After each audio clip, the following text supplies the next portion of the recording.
Hey there, welcome back to Total Geek Live presents Baltimore. I am Baltimore, and I am presenting to you today Avengers No Surrender.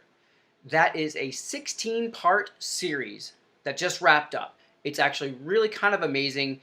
It kind of encaps basically about 2.5 years of storytelling from the Avengers line across various Avengers titles, like All New, All Different Avengers, Avengers, US Avengers, New Avengers, Uncanny Avengers. So the entire line plus Occupy Avengers. So that whole like grouping of titles basically comes down to this event, and they kind of envisioned it as the Avengers disassembled of this era.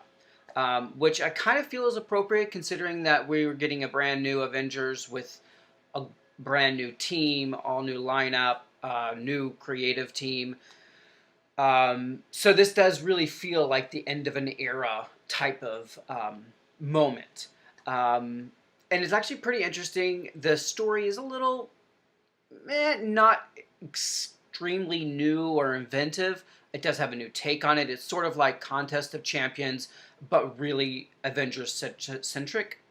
I have actually a lot of affection for the Avengers titles these days. All 4, 5, 6, 7, 8 of them, whatever they were.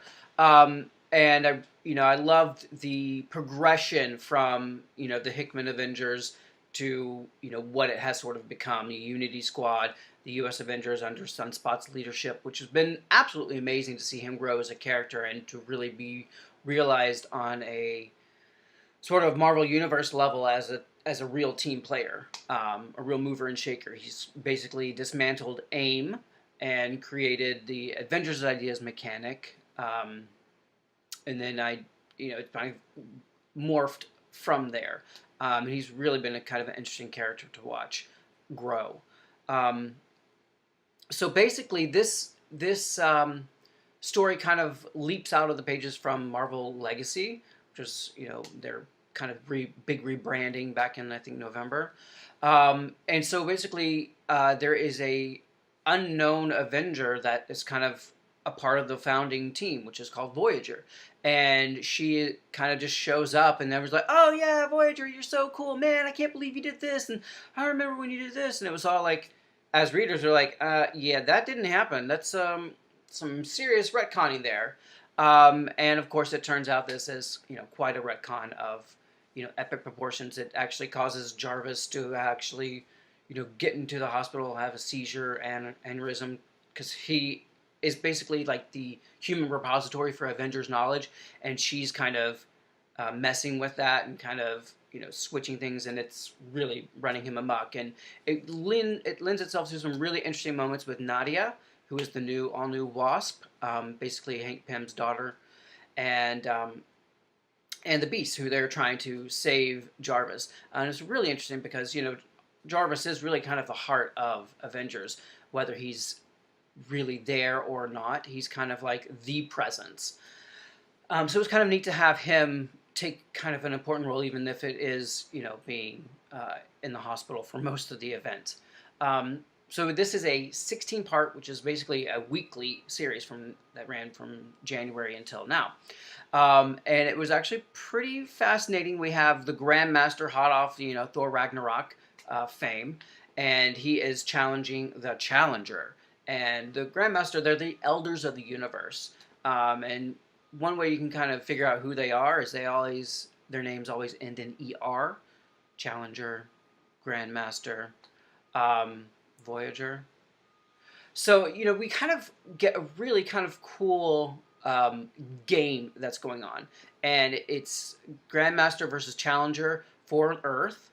And they are using the Black Order, who can be super famous after a certain movie comes out, and the Lethal Legion, which is kind of reimagined to be a sort of intergalactic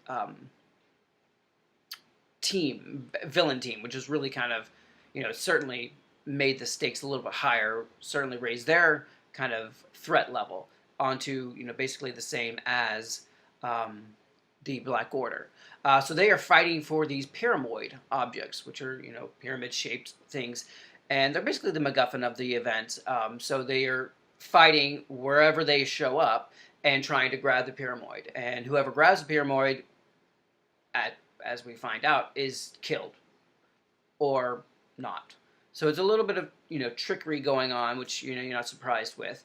Um, the Basically, I do have to hand it to Mark Waid, Jim Zub, and Al Ewing for creating a really, really great event that gives all of their characters a nice. Every character has a nice moment, some character development, some really, oh my god, that's really cool. Things happen to them, and it's not really necessarily, um, oh, I have this character, I need to do this. It's kind of a progression of where their story was going, which is really nice.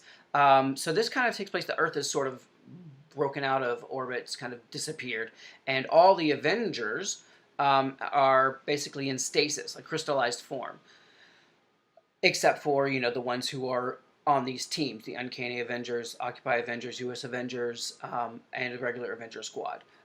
Everyone else has been crystallized, and they are all kind of taken to one spot to be safe. So it's kind of an interesting concept. And one Avenger that I'm really glad I got some spotlight and came back into this in a really big way is Lightning. Living Lightning debuted way back in Avengers West Coast, was part of that team, but very minor character.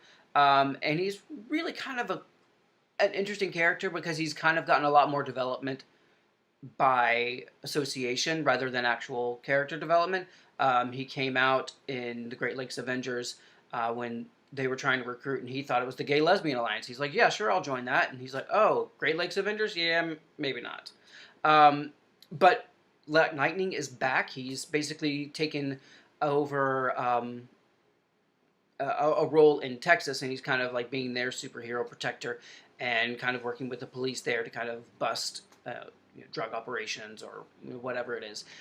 Avenging on a much, much smaller scale, which is sort of in the same vein as Occupy Avengers with Red Wolf and Hawkeye. So there's kind of a little same kind of thing going on.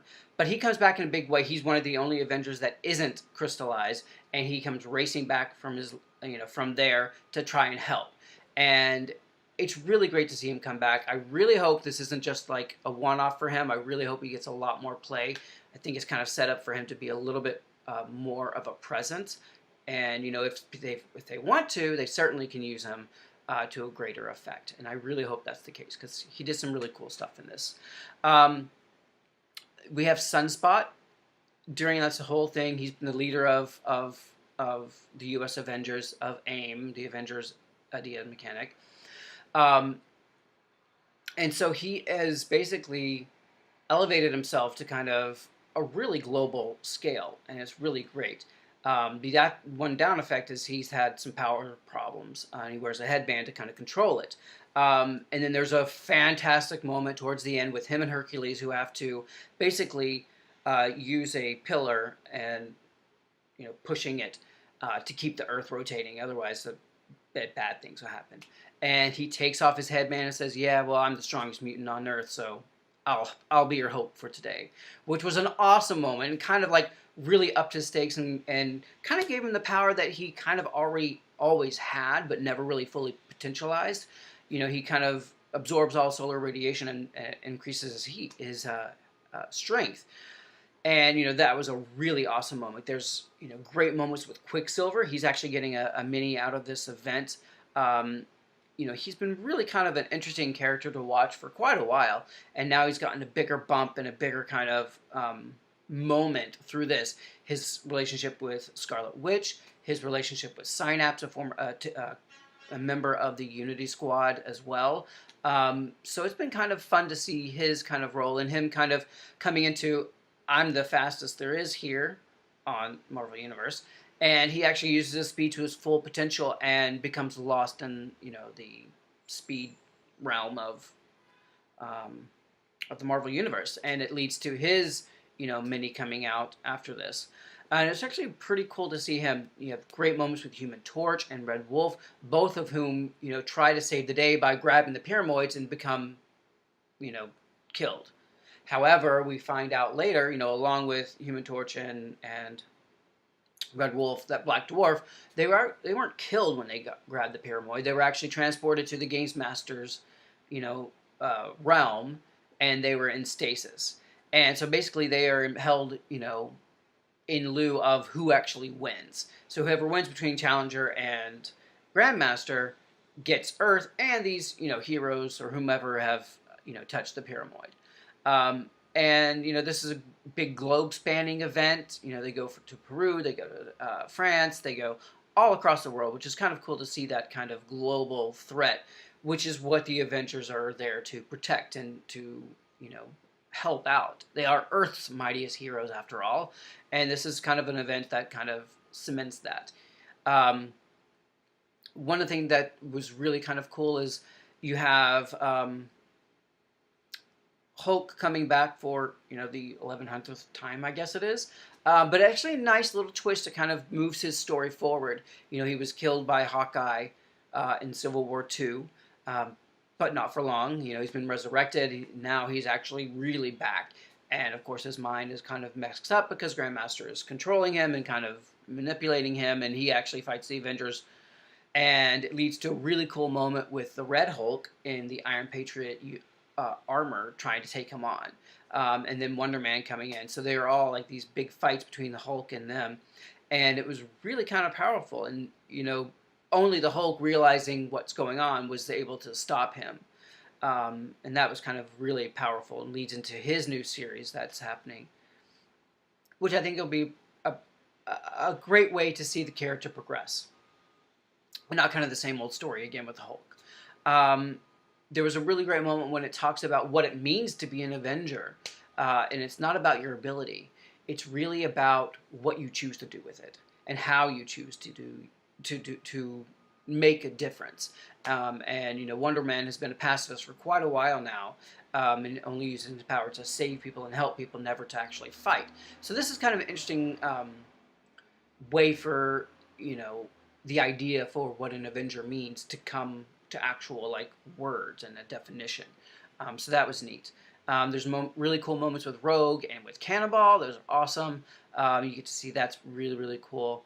So we have Voyager, who has been retconned into being a founding Avenger, and then that kind of turns it on its head, and you kind of realize the truth about it, and she ends up coming to try and help save the day, and then, making a decision that will kind of inform her next story whenever that happens. But it's actually a pretty interesting story. The art was really great, really enjoyed that. It was very dynamic and fun, and the fight scenes were pretty cool, even if they were kind of short or disjointed a little bit. But it was really good to see that. So this basically was 16 parts over 3 months, 4 months. And we have the end of it, it was basically 15 issues, and then the 16th issue was basically an epilogue, and then set up to, whatever else is happening. So I kind of feel a little bit cheapened by that. I would have liked a little bit more, maybe an actual epilogue instead of that, but it's still really cool. It kind of sets things up and kind of gives a nice little, downtime. Okay, things are happening. We got to rebuild the Avengers Mansion again. Kind of taking the characters, wrapping them up, and setting them, on a new path after U.S. Avengers and Uncanny Avengers all come to a close, right before the new Avengers series picks up. So it's actually pretty cool. I think the story could have been a little bit more inventive. It does kind of play on a lot of tropes we've seen before. An unseen founding member comes back, and it's not all like it's supposed to be. We've seen that before, and I don't think it really changes or does anything super new with it. But it was still a fun romp. I enjoyed it because I love the characters that are in it. I think they did a really good job with that. The writing was really spot on. All the characters felt and acted like they actually would. So that's kind of a real plus when you get something kind of, especially on a weekly series, something that kind of consistent character-wise. So I thought they did a very good job with that. I was really pleased with that. So I am very sad to see that none of these Avengers will be continuing on. But I would be remiss if I didn't say the person who actually wins the day and saves everybody is Lightning. And it's actually really kind of a cool moment and kind of um, a real kick-ass moment too. You see someone who is not a real recognizable, memorable member of the Avengers, and he's the one who actually saves the day. And then kind of with a meta commentary, he's like, I may be forgettable. They may not remember me, but I'm going to do everything I can to save the day and be on the right side no matter what. And it's kind of like that is the real essence of Avengers, doing the right thing because it's the right thing to do, not because of the praise or the glory or anything like that. And that's really what an Avenger is. And I really do hope, please, come on, give Lightning some more panel time. But that's basically it. I want to know how you feel about Avengers No Surrender. Did it live up to its hype? Did it kind of encapsulate the entire 2-year period for you? Did you want more? Tell me about Grandmaster and Challenger. Was that kind of an interesting dynamic with what really happens between them? Did Voyager kind of really speak to you, or she was just like, meh? So sound off in the comments below. Like, subscribe, and share. And I will be back soon with more Marvel greatness, all right? It's all geek to us. See you soon.